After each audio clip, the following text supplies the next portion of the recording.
দেখো এখন আমরা দেখব হচ্ছে ফাঁকা সেট।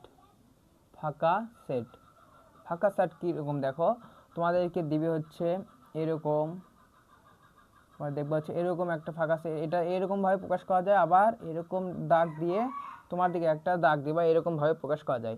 কিন্তু যদি তুমি দাও হচ্ছে এরকমও দাও, সেকেন্ড ব্র্যাকেটে দাও, তারপরে ভিতরে যদি এটা দাও, এটা কিন্তু কখনো ফাঁকা সেট হবে না। তোমার মনে রাখবা হয় এরকম হবে, অর্থাৎ না হলে এরকম হবে, মনে রাখবা। তাহলে এটা হচ্ছে ফাঁকা সেট। দেখো ফাঁকা সেট কি, যার কোনো উপাদান নেই, যার কোনো উপাদান নেই লিখবো হচ্ছে যার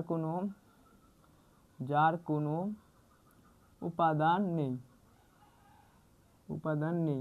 ধরো তোমাকে দিল হচ্ছে এখানে, দেখো দেখো ধরো তোমাকে এখানে দিল হচ্ছে এক্স সাজ দ্যাট এক্স, দেখো এক্স হচ্ছে তোমাকে দিল হচ্ছে, ধরো দিল হচ্ছে এখানে 4 গ্রেটার দেন, অর্থাৎ 4 থেকে বড় 5 থেকে ছোট এক্স এর মান।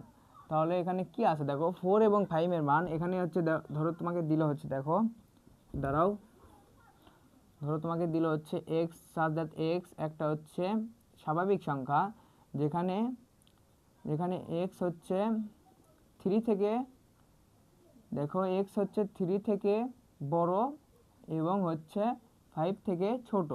তাহলে কি কি করবে এখানে, দেখো এখানে 3 থেকে বড় কিন্তু 5 থেকে না, এখানে 4 থেকে ছোট।